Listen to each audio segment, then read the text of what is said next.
Nicholas, Chad, thank you guys so much for being on the show on Speaking of the Arts. We're just a few days away from Christmas during the holidays, and I want to thank you both for taking time out of your schedules to have this conversation as we get ready to wrap up the new year. So why don't we just kind of dive right in? And actually, you know what, before we do that, why don't you guys just take a minute to each introduce yourselves and tell us where you're calling from, and then we can get into our conversation. So Nicholas, where are you today? Well, I'm Nicholas Mestes. Right now I'm in Cabo San Lucas, Mexico, but I don't usually live here. I'm the general manager at the Luckman Fine Arts Complex, which is at Cal State LA in Los Angeles. And yeah, I just happen to be in Cabo right now. Fortunate enough to be here, I guess. It's beautiful. Nice. How about you, Chad? Chad Hillegas, Executive and Artistic Director of Performance Santa Fe. The major difference between Nicholas and I is that while Nicholas owns and operates a venue, we do not. Our organization rents about 7 to 8 different spaces around the Santa Fe and northern New Mexico region each year to present our performances. Great. So today's topic is on live streaming, and you guys both have experience doing this from the past 12 months, probably even longer if I had to guess. And I love that you're each approaching it slightly differently by nature of, Chad, as you pointed out, what you have to work with essentially. And so I really hope that you guys will take the reins here on this and offer your perspectives and what you found to be effective as you've done live streaming for your patrons. So maybe to start, why don't you each just take a turn and give an example or two of something you've done this year that constitutes live streaming and how you approached it and what you might have done specifically to make it viable, both for your organization and for the artists that were involved. Nicholas, why don't you go first? Sure. So one of the things that we did initially, once the sort of lockdown happened, was we went into really high gear of creating, well, sort of cataloging existing content that we had, exhausting those resources, and then going really into creating new content.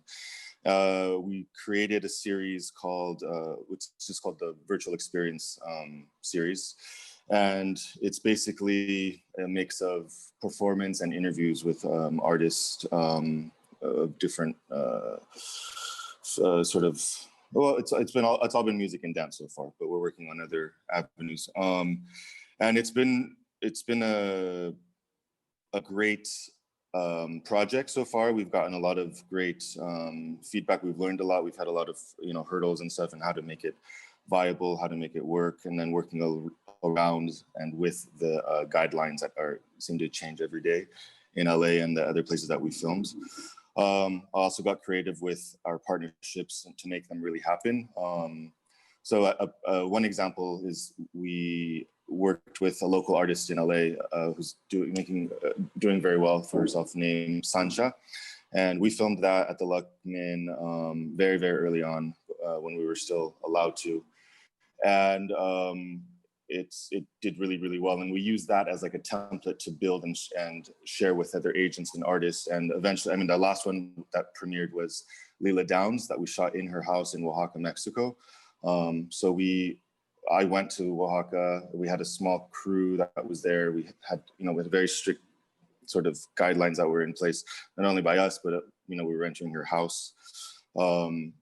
And sort of worked within those kind of cumbersome, but obviously necessary confines to get to where the project has gotten. And that one has been, we don't have paywalls up or on anything, actually. We just ask if you're enjoying the presentation, you're invited to donate if you want.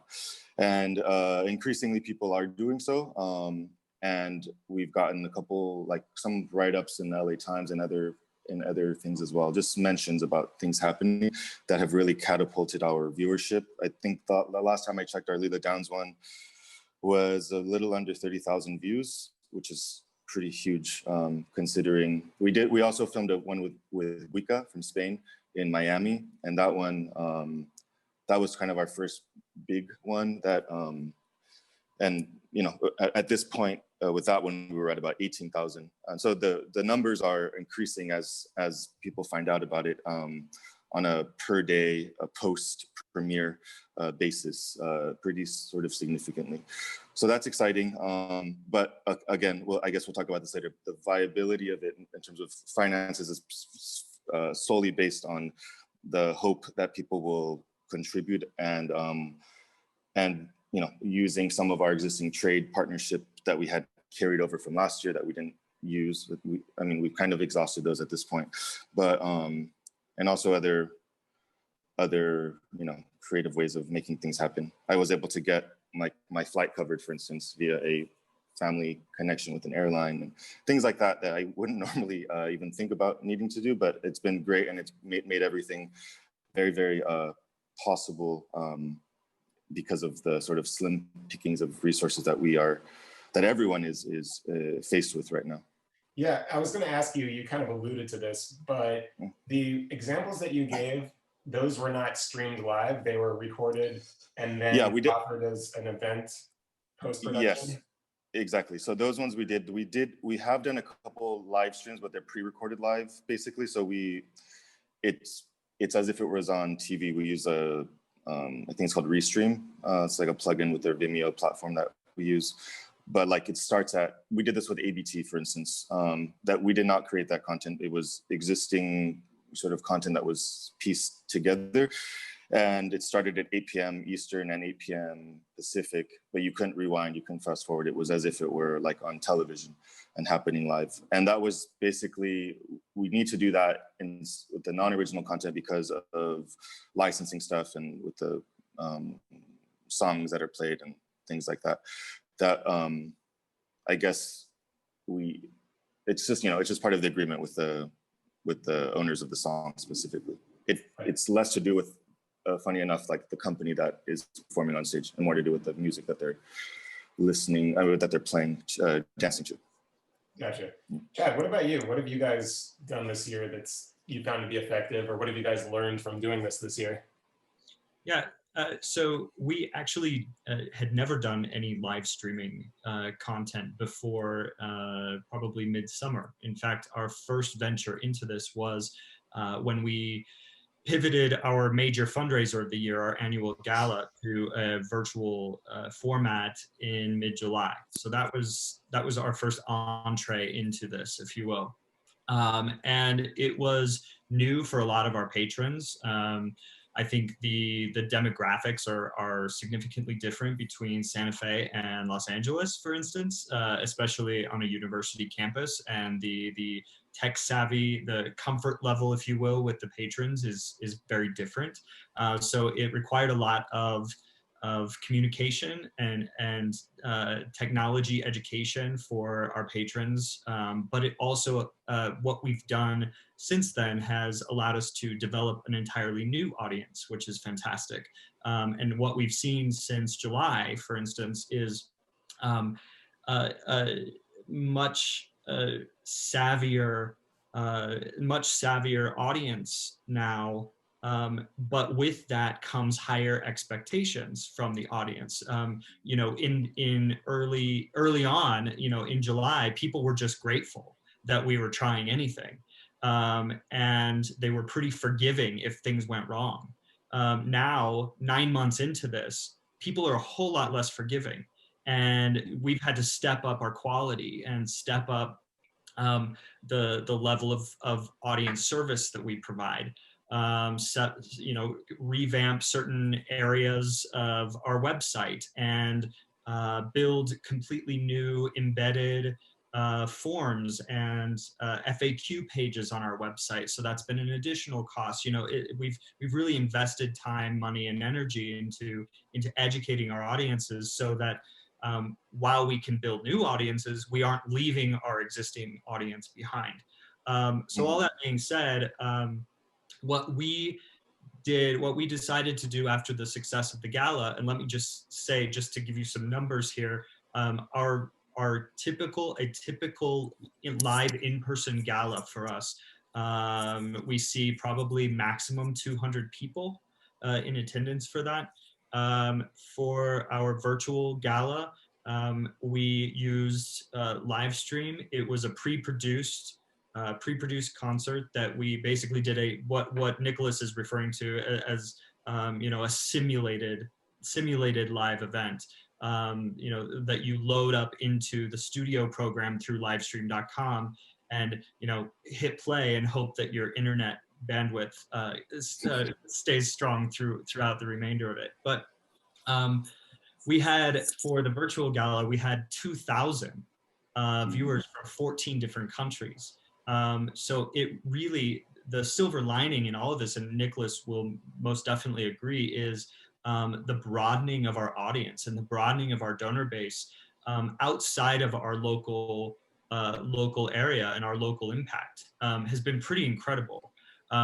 We launched a new digital concert season in August. And so far we have presented 17 live stream simulated live events. But we are a presenting organization. We don't have our own venue. So with the exception of the gala that I mentioned in July and our recent Christmas at the Cathedral, this venue behind me is one of our 7 to 8 venues each year that we typically present performances in. Other than those 2 benefit concerts, we have completely relied on pre-produced content, existing content from artists and agents. We have not ventured into producing or creating new content. What we decided to do with PSF at Home, which is our digital concert season platform, is allow that as, or basically market that as a free benefit that is exclusive to our annual fund members.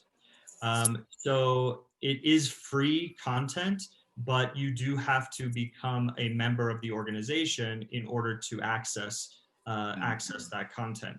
That membership comes with a whole onslaught of additional benefits, and then we've just added this. What we've seen is, while we may not have the viewership that Nicholas is quoting, what we've seen is that it has built our annual fund by 230% over the last 6 months. These are people that now are in our system that we can cultivate as donors and build those relationships once they become a member. And that's been not only lucrative for us, but also allowed us to grow at a pace that we're comfortable with. We're a very small organization with a staff of 6. So we're very happy with the outcome. This latest Christmas at the Cathedral concert, for instance, we had 1,800 viewers from 10 different countries. We had 350 individual donations, and blew our fundraising goal out of the water with that. We increased our fundraising goal by 250% from what we set out to raise. And I believe that the most important thing that any of us can do during this last 9 months and moving forward until we're back to some sense of normalcy is remain present, remain visible, and think of new ways to justify your existence as a performing arts organization. And if anybody can do that, it's us in the creative industry. And it's been exciting to see what organizations like Nicholas's and others around the country have come up with. Because there is no, we've all been exhausted by this phrase, there is no playbook for this. And so we're all coming up with our own ways of serving our base, and that's exciting. Can I just ask a specific question on the examples you gave of the events that you've done? What is the actual window for viewing them? For example, is it, we're doing this, I understand that it was pre-recorded, but do I only have one opportunity to watch it at a certain time, or does it exist for 24 hours, or how does that work with each event that you've been doing virtually? For ours, it varies. It varies on, each contract is different. Each agreement with the agent and the artist is different. Some have been for, some have only allowed us to live stream for that, 75-minute period. Others have allowed us to make it available for 24 hours. Others, once we got hip to the notion that if we positioned the content to serve our educational programs as well, and offer that to our students and school administrators and teachers, then agents and artists were more likely to allow us to extend the period to a full 5 days, of that being available. But understanding that we're not making any of this content public. So everything we do is behind a free paid wall, if you will. And those links are then shared with qualifying members or educators. That's a good segue into the next question for both of you, which is how does exclusivity factor into all this? Because, for my own agency, I've got a few artists who have been very consistent with the streaming that they're doing, like producing their own show once a week, for example. And then when a presenter is interested in working with that artist, we have a conversation that has to happen, which is, well, is your artist willing to take a break from their weekly live stream to work with us to produce something new for our patrons? And so just to keep the question simple, I'm just wondering, how do you guys approach exclusivity with live streaming or with streaming these events? That's been, exclusivity has been, especially, specifically with the content that we are, I guess, licensing from agencies. It's been the sort of the big elephant in the room. I think that is, we all have a lot of questions about how it's going to work with, even with things, especially with things that are going to be ticketed in the future that we're looking at. How is it possible? Well, for instance, if we're showing something online and somebody in Seattle showing it and someone's in New York showing it, what's stopping somebody from seeing it before ours? It's almost like if it's online, it doesn't matter where you are. Then the second issue is about the cost of, like, we all have to be on the same page with the price, because why would one thing cost, it just, there's a lot of little tiny things that are actually really big things that make it a little bit difficult to sort of create a standard for it. And I'm talking about at this point exclusivity with in the artist and the venue. And I don't know if we've really figured out how we're going to do that, because I know that we have one show that's going to happen in the spring that is going to be ticketed, and I know that like 4 other venues in the US at least have purchased that. I know that we're doing a Ballet Folklorico de Mexico show in March with the same thing. I don't know how that's going to work yet. We're still figuring it out, but I think it's going to require a lot of talking with our peers that are also at other venues who are presenting the same things, to make sure that we're not stepping on anyone's toes, because we've all sort of left our little ponds, and now we're all like sharing the same pond. It's a little, it makes us think a lot about solutions, but I don't know if we've actually arrived at one that makes the most sense for us, because we do know that people are watching our content that are not even anywhere near us, although we send everything out via our newsletters and stuff. But the artist will share it, and then we'll have a bunch of people in Mexico watching it, or a bunch of people in France or Spain or wherever, and then all over the US as well.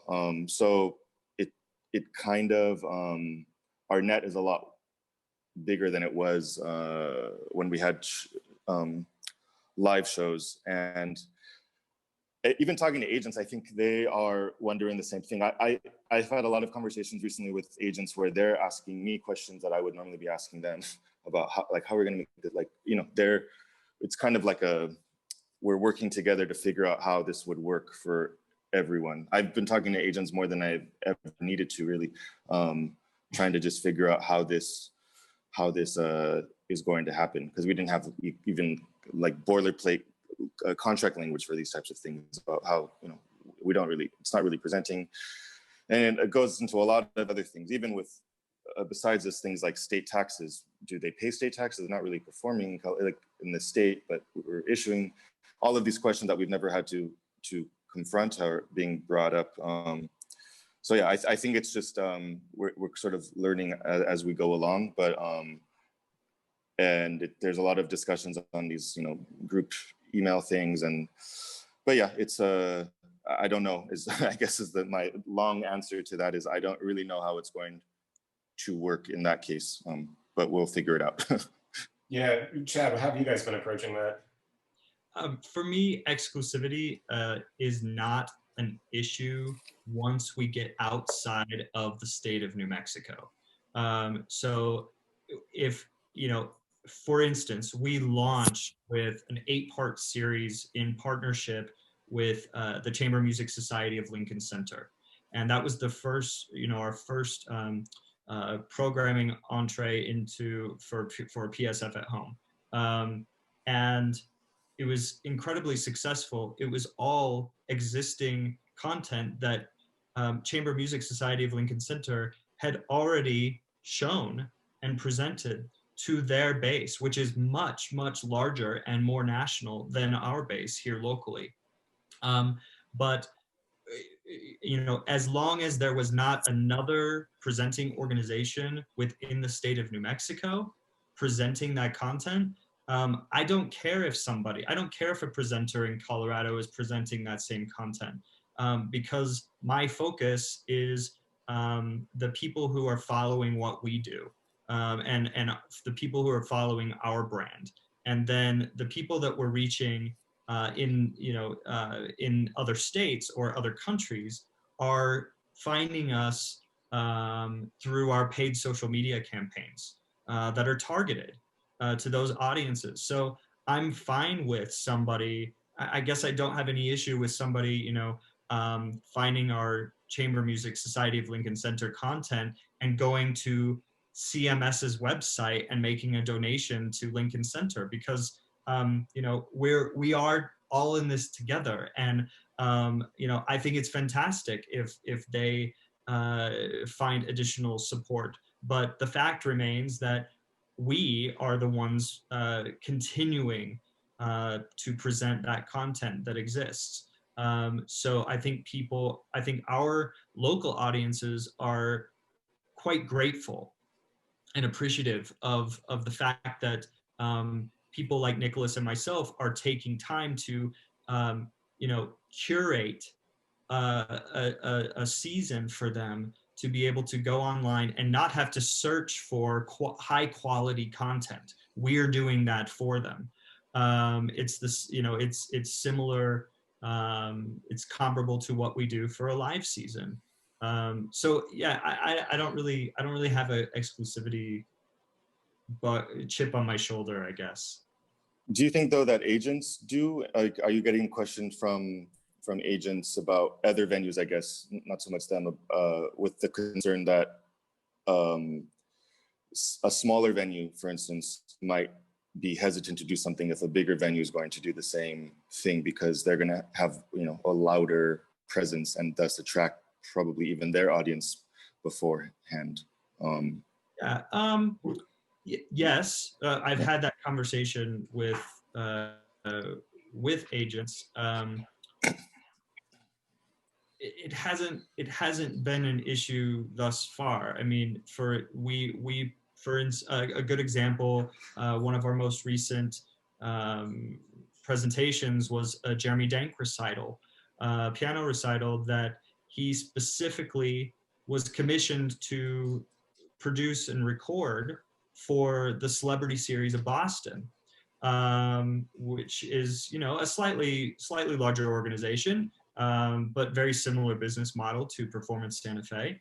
And really it was just a matter of the agent reaching out to the original producer of the content, being Celebrity Series, and saying, what do you want? Can we give Performance Santa Fe permission to present this concert? And to their credit, at Boston at Celebrity Series, they, you know, they said sort of something similar. Is, you know, the only thing that matters to them is that the artist, that this content lives past just this one presentation, because this is the livelihood for so many artists right now, is creating this digital content. And instead of you know, instead of Jeremy Dank being hired by 20 different organizations to record 20 different recitals, you know, why can't we all just present the same recital at our own time to our own patron base? I would imagine that it's probably a little trickier for you, Nicholas, just because you're in a larger you have so many presenting and performing arts organizations within the LA area that you're competing with. Yeah, the market is very saturated, and that has always been an issue. Just even with live shows, and yeah, it's I think that the challenges that we face being in a city with so many venues, and especially in an area of the city that is changing a lot, and there's more and more cultural activity happening closer and closer to us. That has even come up, that, you know, a venue that's 20 minutes away. And in LA, it's one of those things where, like, if you live on the east side, you're not going to go to the west side, and vice versa, because even though it's 12 miles, it could be 3 hours in your car, depending. But this, you know, that's not an issue now. And it is weird if because this came up recently where another venue in LA wanted to, I think it was Ballet Folklorico as well, like the weekend after. And I already know that we have the same exact media partners. We have the same exact, like, radio stations. And I was just imagining, like, you're going to hear our ads and their ads at the same time. You're going to see our ads in LA Weekly and LA Times at the same time. It's going to look weird. And that would be something that would absolutely never happen because of exclusivity clauses in the traditional context. But yeah, it's definitely, it hasn't been an issue, but it's been addressed a little bit, or noticed, I would say, because of this new way of working. Yeah, and I think I think that we're kind of saying the same thing, and that is that as long as we have exclusivity within our market, within our, you know, our immediate market reach. So I'm kind of keeping it the same as if it were a live performance, you know, so that 60 to 75, our exclusivity clause is probably larger than yours is, but, you know, 60, 75 mile radius, you know, our social media ads or our printed ads are not going to conflict. Our sponsors are not going to conflict if they're out of our market. And, you know, ABT is a good example. You know, we are also considering perhaps in the spring, I would assume, presenting the same program from ABT that you all presented. You know, and I don't think there's any reason why that can't happen, because the people that follow Performance Santa Fe are not following your venue, and vice versa. Yeah, no, that's true. I think the distinction too is always, is it a live event only existing for those 75 minutes virtually, or is it pre-existing content that will be up for a certain amount of time? Because it's two completely different worlds, right? And from what I observed at the beginning of the pandemic, by far and away, the majority of things were live events in the moment, and you can only watch it when it's happening. And then the evolution starts in such a short time was people realized right away, quality is so important, and it's not going to cut it if it's bad audio or bad visual, right? So I think that also started steering a lot of artists and organizations to push for pre-recorded stuff that has an opportunity to be fine-tuned, and then taking that content and putting it out as the event, if you will. And then that kind of brings us up to what you guys are talking about, which is who has the right to that event and where do you get into conflicts and stuff. And I mean, I'm not a lawyer, but my assumption is that when we're talking about pre-existing recorded content, the artist, assuming that they own it, would be licensing it to anybody who wants to use it within a very specific set of terms. And where my understanding, and that's relatively straightforward. My understanding of the complication is actually it has to do with the performance royalties, the artist royalties, the songwriter royalties, the sync licensing, all of the licenses. And I had a conversation 3 or 4 months ago with a pretty prominent music attorney, and I was asking him these questions because this started to come up a lot, which was if an organization wants to do an event and it's going to exist online for any amount of time, how do you do royalties for it? And his answer was kind of interesting, which was basically, we're still trying to figure that out.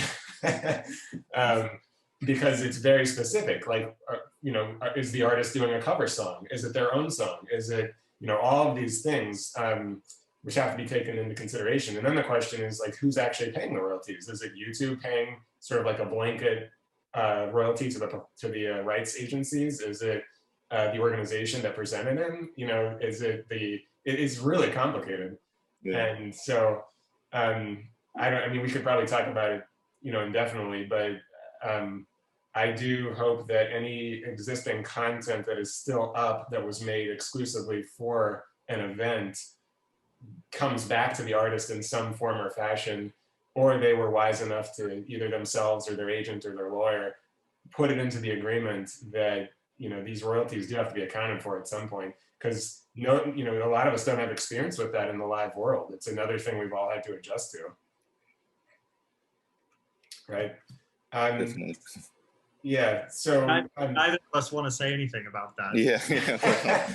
No comment. But it is a topic of discussion that is pretty regular with the California presenting world. I know that people were just kind of doing crash courses on sync licensing like 2 weeks ago. And there was I checked my email and there was like a thing with 150 back and forth asking all of these questions. And actually came up right around the time, it was like 2 months ago, right around the time that we had our ABT stream. And the big hiccup on that was a Philip Glass piece that was briefly in the stream. That was kind of the hurdle, the 300-foot hurdle that we had to figure out because it wasn't part of certain portfolio of in the licensing and the licenses that we had.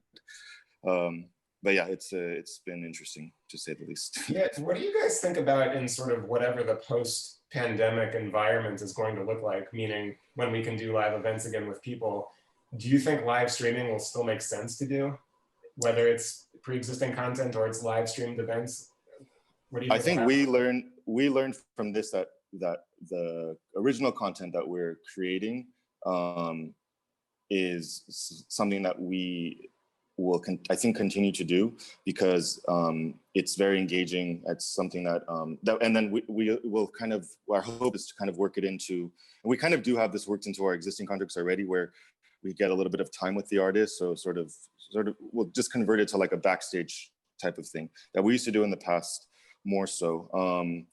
So I do think that we'll have like post live show digital content that won't necessarily be the performance, but might be like a snippet or a sound check or something. I remember we had years ago Trey McIntyre project, and we did a video thing of the dancers prepping their shoes with like, kind of scuffing them, the whole ritual that goes into prepping point slippers. That was really engaging. And that was through our, at the time, called Education and Outreach Department, which is now called Luckman Plus. And so yeah, it's been that sort of content I think will continue to live. Our executive director, Wendy Baker, who has been really sort of a champion for all of these efforts, and has her sort of know-how and her passion for continuing to have a presence, but also continuing to deliver our content to people, I think has only grown with all of this. And she's really allowed us to get this original content digital series to where it is now, and where hopefully it will grow. And I don't think that we would take a step back and stop doing it, especially if we're going to have the artists already coming. And it's just another way to, from a marketing point of view, it's a great tool to have the artist captured in video in our venue, because our venue is kind of distinct looking. It has, you could tell when something's at the Luckman, because especially backstage or outside of the venue, we have all of these pillars that are very unique to us. So it looks, striking. And yeah, I think we'll continue to do it as long as we can afford to do it. Yeah, what about you guys, Chad? I think we will continue to present and offer pre-existing content through our education programs. We're currently looking at, we're part of a presenting consortium, I guess, producing consortium in this matter, in this case, with Jazz Reach, who does a lot of education work, championing the history and performance of jazz. They're creating a new 13-part educational digital series that we're going to be offering, and I think that that's something like that is perhaps something that we can continue to offer year after year to school districts across the state. As far as live streaming, again, it goes back to whether or not technology can keep up with the quality expectations of our audience. I think that for a while, we're all going to have to explore a hybrid model where we have a limited capacity live performance, but then we have another tiered ticket price for a live stream. But a couple of things have to happen before we can offer that.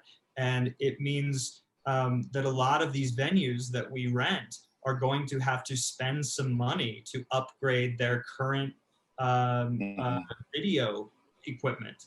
One of our venues, one of our largest venues here is an older historic theater. They have a single shot camera at the back of their mezzanine level.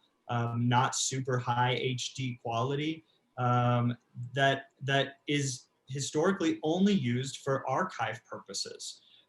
That's not something that I feel I can offer to our patrons as an option until it becomes until the quality is significantly improved.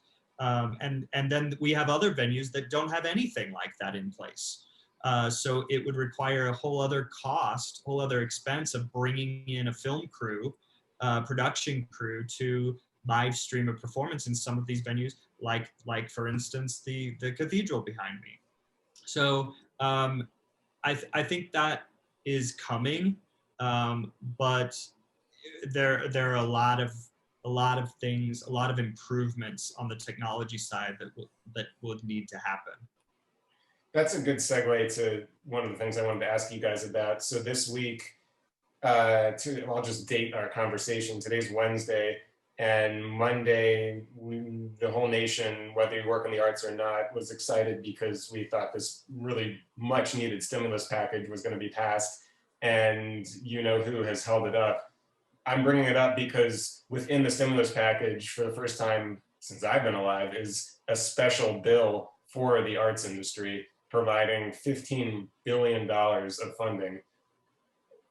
That makes things look a lot more optimistic for next year, assuming it gets passed. Yeah. And Chad, just hearing you talk about, will we do live streaming again or won't we? And one of the main hurdles being, can technology keep up with it? And can your organization come up to speed with the technology that's needed? I can't help but think, assuming that funding gets passed, maybe that's something that we might see organizations take advantage of, provided they can get back on their feet with the funding. Maybe they will invest in this equipment, and maybe we will see a continuation of live streaming as we move back to live performances. I mean, who knows, but it's a lot of money that I have to think is going to open up a lot of exciting possibilities. I mean, have either of you, the news is so new, have either of you had a chance to think about what might be possible with whatever your respective organizations are able to get from the funding and what that might look like? it's kind of an open-ended question. I think for us, it would definitely go into technology to make not necessarily live stream, but all sort of just filming in general. I think possible. We've had to rent a lot of equipment because the lenses are we don't own. We've never needed it. So, and I think that's absolutely where we would put some of that funding if we were fortunate enough to receive any of it, because it would change a lot of things for us. Right. Yeah, what about you guys, Chad? I think for us, there may be some opportunities to invest in technology, perhaps keep a certain portion aside for rentals. We're not the organization who is responsible for retrofitting any given venue with that equipment. So I think a lot of it, my first priority is to reinstate the health of our organization pre-pandemic, and a lot of that has to do with bringing back, and rebuilding our team from an HR standpoint, making sure that we have the money to do that. What we've seen, we really rely on about 60%, between 50 and 60% contributed revenue to maintain operations for any given fiscal year. And what we've seen is that the economic impact of our donors has obviously trickled down into what we're able to fundraise. And whether or not we're able to reach our fundraising goal by the end of this fiscal year remains to be seen. We've heard any number of stories and situations from our historically consistent donor sources of revenue sources. Things have changed. Now that may be temporary, but I think a good portion of this funding for performing arts organizations is going to be supplementing that loss of revenue. Absolutely. Right. Absolutely. And then we've already seen all of the independent venues that have closed. And so, of course, the primary driver for the funding is to help all those independent venues keep their doors open, keep the lights on, survive through this. And obviously that's going to help a lot. But, the conversations I have with my own artists about this, because as great as this funding is, it sadly doesn't go directly to the pockets of the artists out there. So one of the things I'm talking to them about is, and it's admittedly just kind of speculation, but suppose this funding happens, ideally it would mean we would see a lot of fine arts organizations have the means to present new and unusual works that even under good times they might not be willing to take a risk on, simply for economic reasons. And so that's one thing that I hope we see, is that once this all happens, that money will be there to support a lot of stuff that never would have gotten to see the light of day had we not seen this funding. And it'll be interesting to see if that's something that happens. And I think the exciting thing is, and I sort of touched on this earlier, but we're all thinking outside the box here, not because we're creative, but because we have to. We have to come up with new ways of reaching our audience. We have to come up with new ways of supporting our industry, supporting the agents, supporting the artists, having those conversations about, what can we do together? But you're right, there is a risk there, because this is all so new, that smaller organizations, without a major endowment, for instance, may be less likely to take a chance on creating new content, which would demand, rightfully so, a more significant artist fee to pay that artist to create new content. They deserve that. But until we as an organization are on better footing, more solid footing, taking a risk like that is terrifying right now. Absolutely, because we still have no way of gauging the confidence of concert attendees in terms of their comfort level. Will they feel safe even if they get the vaccine? What will that mean for being with other people? There's still a lot of unknowns. Yeah, I hear you. I think for smaller artists too, there's a legitimate concern that venues are going to, just kind of what Chad had said, that essentially there will be less, when we are able to have new live shows, less shows and less risky shows, and that typically translates as like better known artists, and that excludes a huge chunk of what most venues would usually have in their season, mixed in with things. So that's kind of a concern, I think, and is right. Nicholas, here's a question for you, and I think you probably have a lot more experience with this than I do here, just because being in LA. But for me, one of the silver linings that I've heard from other presenters is that this has allowed them to kind of shift their focus towards local artists during this time, and presenting local artists, which is something that a lot of presenting organizations would never do, because we're always trying to find, the biggest, baddest name on an international, global scale for that name recognition. Have you been doing some of that? Yeah, already with, our first 5 or 6 episodes of the virtual series, of which I think we have 14 done, but only like 7 or so have premiered. Those were all local because they needed to be, because we couldn't do anything. We were just kind of sheltering in place. And it's definitely opened my eyes, and I know Wendy's eyes, and when we've always had a lot of local art. We have local groups that perform yearly at the Luckman, including Rayford Rogers Modern Ballet and a few others that were kind of their home for an annual presentation. But what it has done is it's allowed us to sort of explore just in our backyard. Sometimes we always talk about this donut effect, where we're, not us necessarily, but everyone in general is like in the middle of this donut, and we're trying to jump over the bread, if you will. But there's so much stuff within that that is so rich, and there's, just really in our neighborhood, there's a huge amount of exciting content that's there. And I am guilty of not having really noticed a lot of the things that I've discovered recently.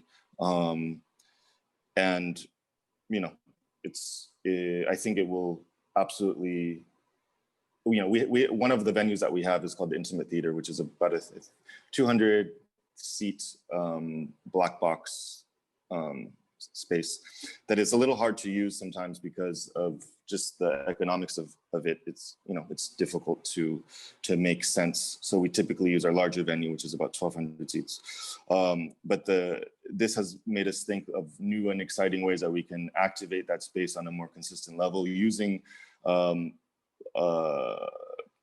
local artists to, it's just opened up a lot of different started a lot of conversations about ways to engage the community from within the community, which is kind of the opposite of, not the opposite, but we typically, like you said, we're bringing in this blah, blah, blah ballet from Kazakhstan. And it's, there's like excitement to that because, it's just how human nature is, I think, to get excited about something coming from somewhere far away.